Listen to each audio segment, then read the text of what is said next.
मेधा शुरू से ही पढ़ने में होशियार और मेधावी छात्रा थी। अच्छी पढ़ाई के बाद अच्छा कॉलेज सिलेक्शन और फिर बहुत अच्छी जॉब। तूने तो मेरा नाम रोशन कर दिया मेधा। अरे लेकिन ये जो काम करने का तरीका है ना, इसे बदल ले। 18 घंटे काम करेगी तो कल को बच्चा कैसे संभालेगी? तुम्हारी तरह पागल नहीं हूँ माँ, जो बच्चे और परिवार में फंस जाऊँ। मैं तो जिंदगी खुल कर जीऊंगी। सब कहने की बात होती है बेटा, अपने बच्चे का सुख हर कोई चाहता है। वक्त बीतता है और मेधा की शादी हो जाती है। शादी के कुछ सालों में ही मेधा एक सुंदर से बेटे की माँ बन जाती है। अरे यार, मेरी मैटरनिटी लीव खत्म हो रही है, क्या करे? माँ भी नहीं आ सकती, कैसे मैनेज करूँ? ऐसा करते हैं, इसके लिए एक केयर टेकर रख लेते हैं, वो देखा करेगी इसे। मेधा को पति की बात जंच जाती है और वो केयर टेकर की तलाश शुरू कर देती है। एक दिन उन लोगों के घर एक महिला आती है जो दिखने में पढ़ी लिखी लगती है। जी, क्या काम है आपको? मैम, मेरा नाम स्नेहा है। आपका एड देखा केयर टेकर का, क्या मैं आपके यहाँ काम कर सकती हूँ?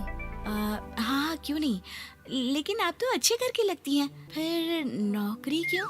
दरअसल मेरे ससुराल वालों ने मुझे घर से निकाल दिया क्योंकि मैं माँ नहीं बन सकती और माता पिता भी नहीं है इस दुनिया में। तो अरे अरे, कोई बात नहीं, तुम लक्ष्य को ही अपना बच्चा समझो और यहीं रहना, और किसी भी चीज की जरूरत हो ना तो बता देना। नेहा खुशी खुशी लक्ष्य को संभालने लगती है। रात को जब मेधा घर पर आती है, अरे क्या बात है स्नेहा, तुमने खाना नहीं खाया क्या?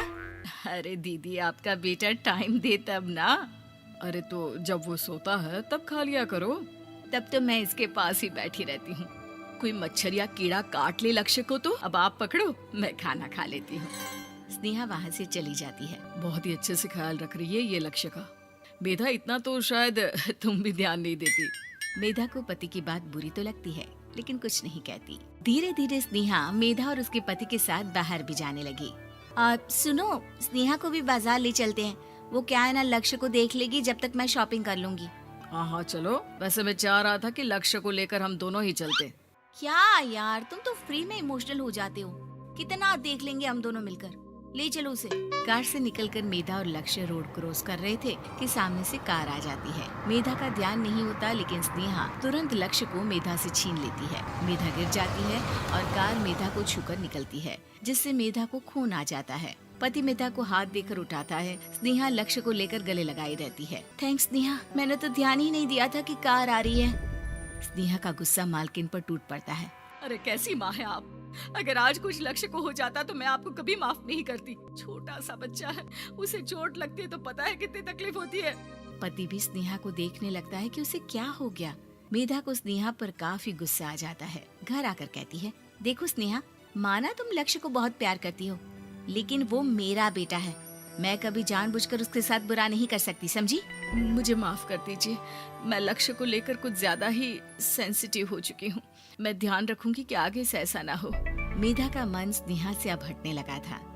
एक शाम मेधा ऑफिस से घर आती है कि लक्ष्य उसे दिखाई नहीं देता और ना ही स्नेहा। वो स्नेहा के कमरे में जाती है जहाँ दोनों सो रहे होते हैं। अरे स्नेहा, लक्ष्य को आज इस कमरे में क्यों सुला दिया? दीदी, मुझे नींद आ रही थी, ऐसे में उसे कमरे में अकेले लिटाना मुझे ठीक नहीं लगा। मेधा बच्चा उठाने लगती है कि स्नेहा टोक देती है। रहने दीजिए ना दीदी, सो रहा है, फालतू में नींद खराब हो जाएगी। मेधा को गुस्सा आ जाता है और वो बच्चा उठाकर वहाँ से चली जाती है। अगले दिन मेधा स्नेहा को बुलाती है, साथ में एक और लड़की खड़ी होती है। स्नेहा, अब तुम अपना कुछ और देख लो, हम लोगों को नई केयर टेकर मिल गई है, तुम इस हफ्ते घर छोड़ देना। स्नेहा का मन लक्ष्य को छोड़ने का नहीं करता, लेकिन नौकरी तो नौकरी होती है ना।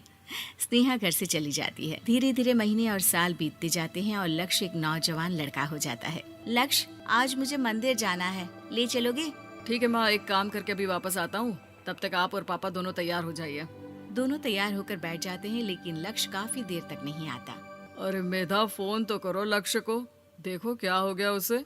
मेधा फोन करती है तो पता चलता है कि लक्ष्य का एक्सीडेंट हो गया है और वो सिटी अस्पताल में है। जल्दी चलिए, पता नहीं कैसा होगा मेरा बेटा।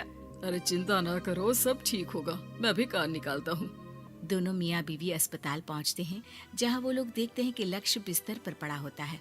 एक महिला इन्हें यहाँ लेकर आई है, वो वहाँ बैठी है, लेकिन फिलहाल तो आप लोगों को इनके लिए किडनी का प्रबंध करना होगा। एक्सीडेंट में इसकी किडनी डैमेज हो गई है। मेरी ले लीजिए डॉक्टर साहब, मेरे बेटे को बचा लीजिए। नहीं नहीं, आप माँ हैं, आपकी नहीं ले सकते, पिता की भी नहीं। आप किसी रिलेटिव या दोस्त से पता कर लें और हाँ थोड़ा जल्दी करें क्योंकि देर होने से मामला बिगड़ सकता है। मेधा बैठकर रोने लगती है कि वहाँ डॉक्टर आ जाते हैं। जिस औरत ने आपके बेटे को यहाँ भर्ती कराया था वो अपनी किडनी आपके बेटे को देना चाहती है। कौन है वो? कहाँ है वो?